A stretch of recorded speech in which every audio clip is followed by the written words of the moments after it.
그리고 편안한 생활을 살면은 저 사람 참 복을 받았네, 이렇게 우리가 생각합니다.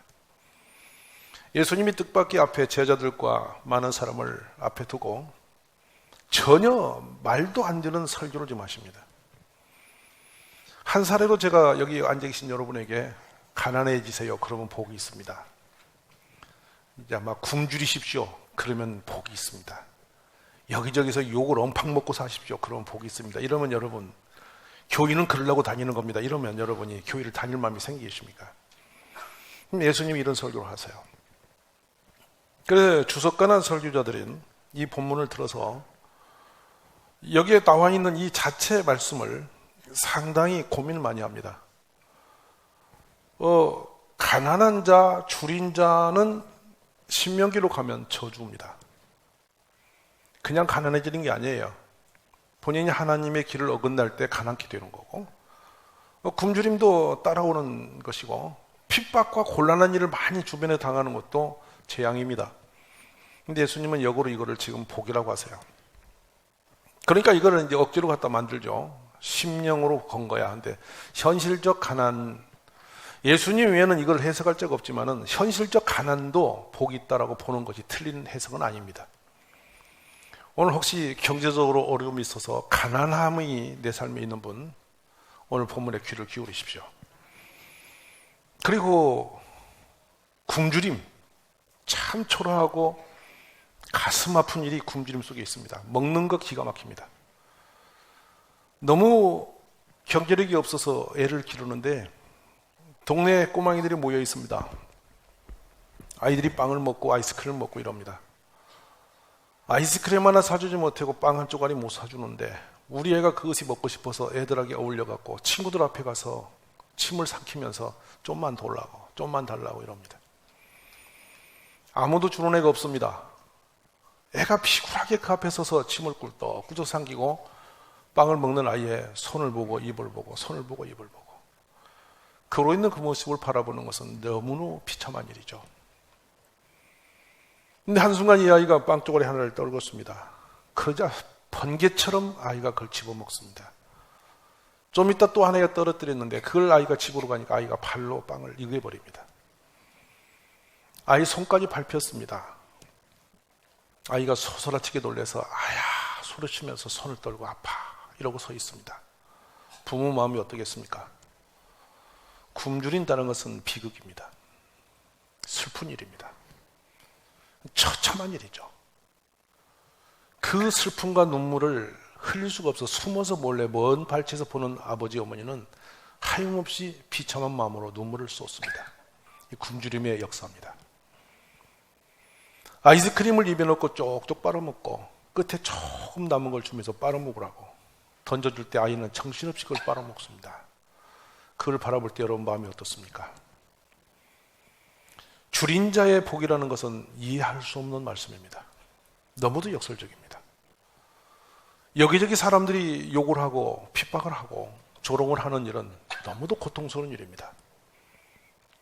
애매한 욕을 먹고 내가 큰 실수와 잘못이 있어서 먹는 욕도 심히던데 그냥 이유 없이 애매히 이런 모략과 사람들의 거친 저항을 대할 때 사람은 참으로 낙심되고 고통스러운 것이죠. 근데 예수님은 그런 상황을 지금 복이 있다 이렇게 말씀하세요. 아무리 봐도 이해할 수 없는 부분입니다. 그런데 모든 것이 다 미래형이에요. 현재 복이 있는 상태가 아니고 그런 상황을 저주라, 낙심하거나 주저앉지 마라. 여기에도 뜻이 있습니다. 오늘 말씀을 대하면서 이 본문이 우리에게 새로운 소망과 위로가 될 수 있기를 간절히 원합니다. 가난하고 싶어서 가난해진 사람은 없습니다. 다 잘 살고 싶죠. 어떤 사람이 가난하게 살고 싶겠습니까? 어떤 사람이 굶주리고 싶겠습니까? 어떤 사람이 사람들에게 핍박을 받는 길을 택하고 싶겠습니까? 그런데 원치 않았지만 그런 상황이 우리에게 올 수는 있습니다. 오늘 이런 부분 때문에 힘들고 사람 때문에 힘이 들고 돈 때문에 어려움을 당하고 또 형편이 이래저래 어려워서 마음이 편함이 없는 분들이 계시거든. 오늘 이 본문의 말씀이 우리에게 희망이 되고 길이 되고 회복이 될 수 있는 좋은 말씀이 되시기를 간절히 원합니다. 사람들은 참 목이 말라 있습니다. 제일 목이 마른 것이 돈에 대한 목마름이, 어떤 분은 건강에 목이 마르고 직장, 어떤 분은 예쁜 몸매를 갖추기 위해서 먹지도 못하고 밤새 뛰고 산을 올라가고 내리고 하고 그렇게 애를 먹습니다. 비가 오는 날도 우비를 쓰고 비 속을 걸어 다니는 분이 있어요. 왜 다니냐니까 날씬해지려고. 목이 마릅니다. 맛있는 걸 보고 못 먹습니다. 제일 불쌍한 사람은 먹고 싶은 거 못 먹고 사는 사람이 불쌍한 사람이에요. 굶주린 사람보다 더 불쌍한 사람이 거기 또 있습니다. 우리들은 이런 세상의 목마름으로 가득합니다. 어린애들 묻습니다. 너는 뭐가 가장 하고 싶은데 못하냐 했더니 목마름이 게임이라고 합니다. 게임이 목이 마릅니다. 그래 게임을 아무리 해도 끝이 없습니다. 골프 하시는 사장님은 늘 비거리 때문에 목이 마릅니다. 조금이라도 공이 더 나갔으면 좋겠는데, 한타라도 줄였으면 좋겠는데 거기에 목숨을 걸고 밤을 새워 베란다에 서서 공을 굴립니다. 안 됐습니다. 배우진 않았으면 편히 잠이라도 잘 텐데 그 목마름이 걸려 있습니다. 우리는 좀 더 나은 생활, 편안한 생활 살고 싶어서 목을 메고 목말라 하고 그걸 향해서 달려갑니다. 그런데 진정 목말라야 할 것이 무엇일까요? 이 본문은 우리가 언뜻 연결시켜서 마태복음 5장과 고리를 지으려고 생각합니다. 그런데 해석은 그렇지 않습니다. 마태복음 5장은 산상수훈이고 본문은 평지수훈이다. 동등한 비슷한 설교를 예수님은 여러 곳에서 여러 사람들에게 할 수 있다. 이렇게 해석하는 것이 틀리지 않다고 생각이 듭니다. 어쨌든 본문의 설교는 엄청 도발적인 메시지입니다. 심령이 가는 자는 복이 있나니 천국이 저희들의 것이다. 우리가 익숙히 알고 있는 말씀인데 심령이 파산된 사람, 세상 그 어느 것으로도 채울 수 없는 그런 목마름이 내 영혼이 그렇게 파산되어졌다. 파산이라는 용어가 우리가 쓰는 것은 쉽지 않습니다. 더 이상 길이 없어서 손 들어놓아 버린 겁니다. 그것이 파산이죠. 내 영혼이, 내 마음이 더 이상 어떻게 해볼 수 없이 바닥으로 내려앉은 것, 바로 그때가 복이 있는 사람이라고 하는 것이죠. 왜 그랬을까 하는 것입니다. 오늘 이 말씀을 대하시는 사랑하신 여러분, 굳이 우리는 머리 갈 것도 없이 가난이 복이 되고 굶주림이 복이 되고 핍박과 환난이 복이 된다는 것은 현재 그 상태로서는 절대 복이 될 수 없는 상황인데, 그건 아픔이 있고 고통이 있고 상처가 있는 것인데 왜 예수님은 복이 있다 하시는 것일까? 이 부분입니다. 또 뒤로 내려가면 더 놀라운 말씀합니다. 화 있을진저 너희 부유한 자여, 너희는 너희의 위로를 이미 받았다. 너희 지금 배부른 자여, 너희는 주리로다. 화 있을진저 너희 지금 웃는 자여, 너희가 애통하며 울리라. 칭찬하면, 사람들이 너희를 칭찬하면 화가 있다. 그들의 조상들이 거짓 선지자들의 이와 같이 하였다. 좀처럼 이해가 쉽지 않은 메시지를 듣고 있습니다. 그런데 저는 이 말씀을 대하면서 참 큰 은혜를 받습니다. 가진 것이 복이 아닐 수도 있습니다. 우리가 갖고 성공하고 얻어 누리는 모든 것이 아무리 부유하고 풍성할지라도 하나님이 계시지 않는 것은 재앙이 되는 것입니다. 이건 우리가 기독교인이나 그런 게 아니라 그 가진 것이 우리에게 불행의 조건이 될 수 있습니다. 여러분은 안전하십니까? 행복하십니까? 가진 것 때문에 복을 누리고 살고 있습니까? 혹이라도 갖지 못한 것 때문에 마음이 상하고 자존심이 무너지고 바닥에서 슬퍼하는 분이 있을 수도 있을 겁니다. 사람 때문에 상처받고 오늘 또 괴로움 속에 있을 분이 있을 수 있습니다. 근데 저는 오늘 본문이 현장 그 상태에서 영원히 머무른다면 그건 반드시 저주고 불행입니다. 그런데요, 주님이 이 상황을 통해서 우리에게 주시고자 하는 메시지가 있다는 사실입니다. 저는 이런 상태, 가난하고 굶주리고 사람들에게 핍박을 당하고 환난을 당해서 몸둘 곳이 없이 내려앉은 사람들을 성경에서 찾아봤습니다. 바로 그 사람 중에 한 사람이 다윗 왕입니다. 다윗이 화려한 임금의 자리에 있을 때는 별로 큰 시가 나오질 않았습니다. 너무도 극한 상황에서 자기 생명 하나를 부지할 길이 없어서 도망을 치다가 적군의 왕에게 달려가서 자기 목숨을 의탁하는데 자신의 신분이 발각돼서 죽음이 앞에 다가오니까 너무 당황해서 살 길을 찾는 것이 침을 수염에 흐르면서 대문짝에 끄적끄적해서 미친 사람 신용하면서 자기를 보호하는 장면이 있어요. 다윗이 그런 장면 속에서 또 자신이 그토록 자신을 위해서 충성했던 우리아라는 장수를 모살해서 은밀하게 죽여버리고 그 아내를 데려다 아이를 낳은 후 극한 죄책감이 드러나서 그 죄책감에 시달리면서 고통을 받고, 한 번은 자기가 낳은 아들 압살롬이 자신이 그토록 아껴서 훈련시켜 키웠던 그런 모사들과 군인들과 정치 지도자들을 다 뺏어가서 아버지 다윗을 죽이는 군대로 적이 되어서 몰고 있을 때 정신없이 정치 없이 맨발로 호둥기둥 도망을 치면서 기록했던 노래들, 시편에 있습니다. 다윗은 그런 극한 상황에서 이런 고백을 합니다. 내가 탄식함으로 피곤하여 밤마다 눈물로 내 침상을 띄우며 내 요를 적신하이다. 내 눈이 근심으로 말미암아 쇠하며 내 모든 대적으로 말미암아 어두워졌나이다. 여호와여, 내가 수척하였사오니 내게 은혜를 베푸소서. 여호와여, 나의 뼈가 떨려오니 나를 고치소서. 나의 영혼도 매우 떨리나이다. 여호와여, 어느 때까지시니까?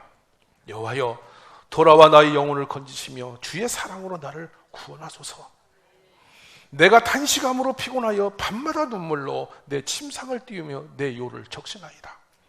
내 눈이 근심으로 말미암아 쇠하며 내 모든 대적으로 말미암아 어두워졌나이다. 얼마나 처량한 고백입니까? 누워도 잠을 잘 수 없고 한밤이 뒤어도 눈이 더 그 슬픔의 눈물로 벽에를 적시고 이불을 적시면서 안식이 없는 인생입니다. 날이 밝음이 고통이 되고 해가 뜨는 것이 두려움이 되는 사람이 있는 것이죠. 지극히 고난과 지극히 고통 속에 있는 다윗은 바로 그때에 이렇게 영으로 깨어 있음을 보게 되는 것입니다. 내 하나님이여, 내 하나님이 어찌 나를 버리셨나이까? 어찌 나를 멀리하여 돕지 아니하시나요?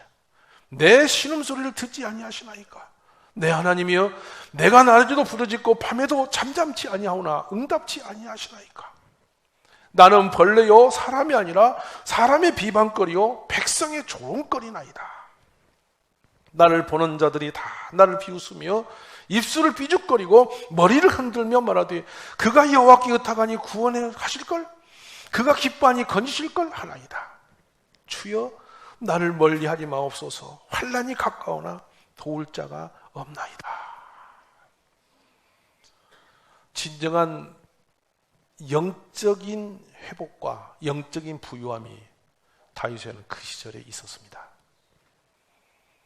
가난이 가난으로 우리 인생을 올가면서 평생 가난에서 벗어나지 못하도록 내려놓는다면 비극입니다. 그런데 세상의 환난과 가난이 내 인생을 들어서 영으로 껴줄 수 있는 조건이 된다면 그 사람은 복이 있는 것입니다. 하나님이여, 사슴이 시냇물을 찾기에 갈과같이 내 영혼이 주를 찾기에 갈급하나이다. 내 영혼이 하나님 곧 살아계신 하나님을 갈망하나니 내가 어느 때에 나가서 하나님의 얼굴을 비울까? 사람들이 종일 내게 하는 말이 너 하나님이 어디 있느냐 하오나 내 눈물이 주야로 내 음식이 되었도다. 포로로 잡혀가서 하나님을 찬양하는 수금을 오랑캐 이방인들의 술 파티의 노래로 바꿔서 불러야 하는 이스라엘 사람들이 있었습니다. 너무도 극적인 비극적인 그 순간에 그 노래를 부르면서 그들은 깨닫습니다. 마음이 가난해집니다. 하나님 앞에 진정한 눈물을 그때야 쏟게 됩니다.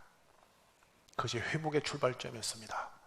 사랑하는 여러분, 가난이 되어진다면 저주입니다. 굶주림이 우리 삶의 끝까지 간다면 그건 어리석은 일이고 답답한 일입니다. 그렇지만 그런 상황들이 우리의 영을 깨울 수 있는 조건이 된다면, 하나님을 만날 수 있는 길이 된다면 바로 그것이 복이 있는 길이라고 믿습니다. 오늘 내 형편의 삶에 안주하여 바닥이 갔는데 내 삶이 진정한 안식이 아닌데 그걸 거짓 안식의 인생을 의지하고 여러분이 하나님 없이 산다면 불행한 사람입니다.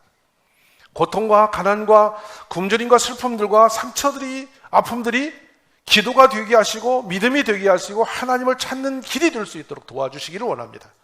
스스로 일어나십시오. 그 아픔을 기도로 바꾸십시오.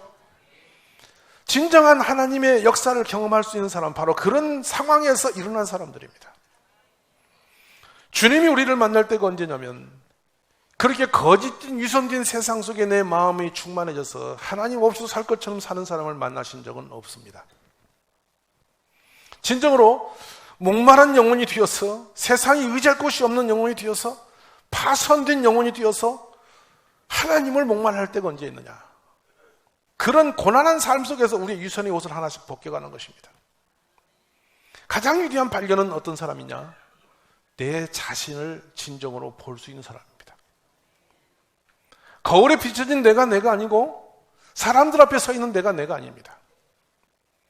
나만의 내 모습을 진정으로 하나님 앞에 내어놓을 수 있는 그때, 마침내 드디어 그 순간이 온다면 그 사람은 그것이 복이 되는 사람입니다.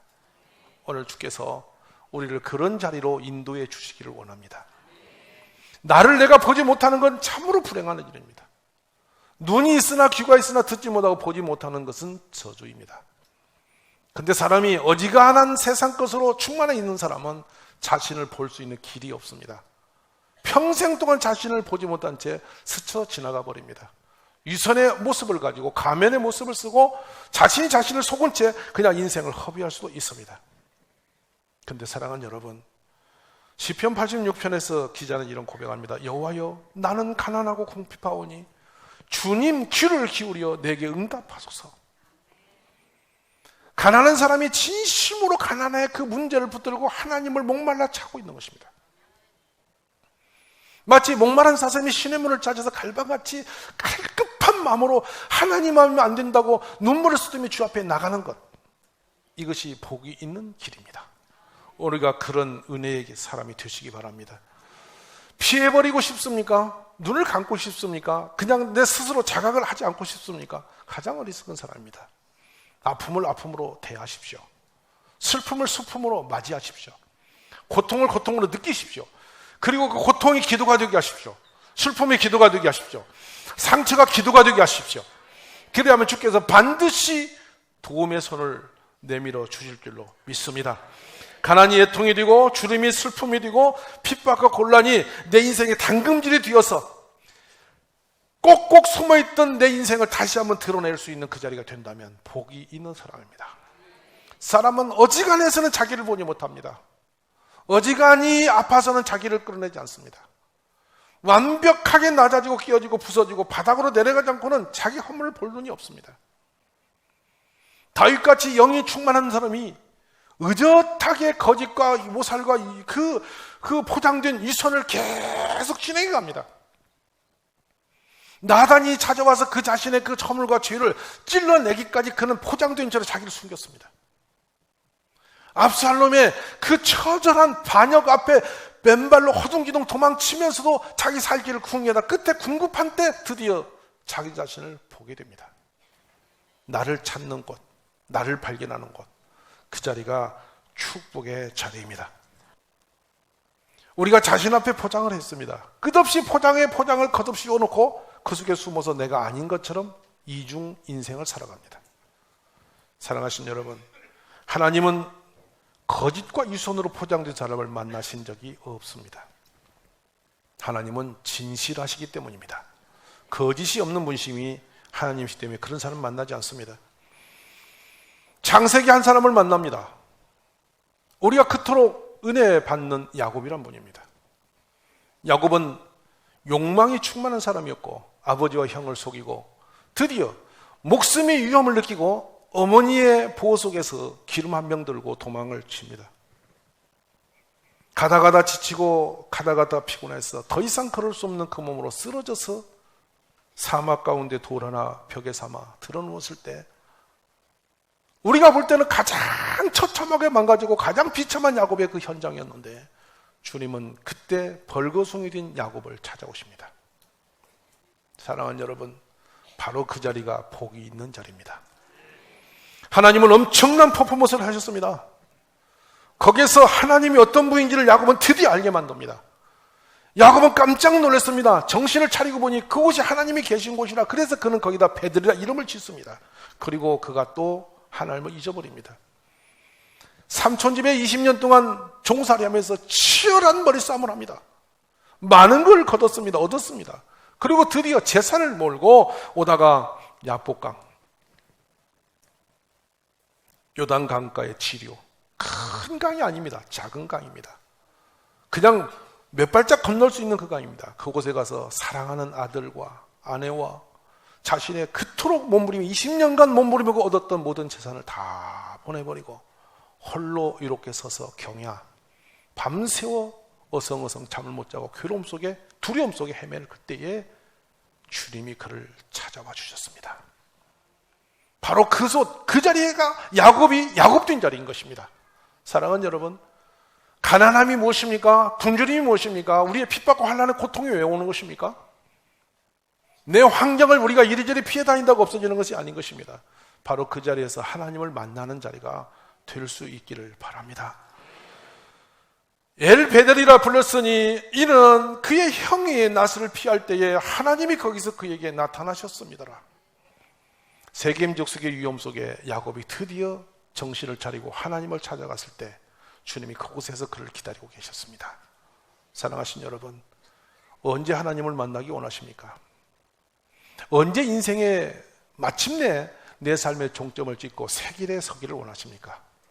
언제 복 있는 사람의 길에 올라가기를 원하십니까? 오늘 깨달음이 있어지기를 원합니다. 우리가 광야에 내몰림을 당하는 거 슬퍼하지 마십시오. 아픔과 상처가 있는 거 너무나 낙심하지 마십시오. 가난과 주림이 있다고 해서 여러분 너무나 슬퍼하지 마십시오. 그것이 기도가 되기를 원합니다. 바로 그것이 하나님을 만날 수 있는 통로가 되기를 원합니다. 우리가 어떤 직장이나 직분이나 사람들 앞에 서성이는 모든 가식의 모습을 벗어내리시고 하나님만 아니면 안 되는 그 자리로 나가십시오. 유선의 옷을 벗는 것은 쉽지는 않았습니다. 뭔가 내가 있는 것 같고 내가 되는 것 같고 내가 할 수 있는 것처럼 된 것이 세상의 유선입니다. 오직 벌거숭이가 되는 것, 내가 할 수 없다고 손을 다 내놓고 하나님 앞에 엎드리는 것, 그것이 복이 있는 자리입니다. 오늘 우연히 하신 말씀이 아닙니다. 어떤 환경이 있을지라도 그 환경에서 하나님을 만날 수 있다면 바로 복이 있는 사람이 되는 줄로 믿습니다. 사랑하신 가족 여러분, 오늘의 삶에 있는 모든 거침돌들을 두려워하지 마십시오. 낙심하지 마십시오. 슬퍼하지 마십시오. 내가 최선을 다했는데 왜 이러냐? 분노하지 마십시오. 그 아픔이, 상처가, 그 시름이 하나님의 부르심의 사인이라고 생각합니다. 하나님을 만나시기 바랍니다. 그러기 위해서는 우리의 위선의 옷을 벗어놓는 겁니다. 내려놓는 것입니다. 조용히 무릎을 꿇고 잠잠히 하나님을 바라보십시오. 주께서 손을 내밀어 우리를 일으켜 세워 주실 것입니다.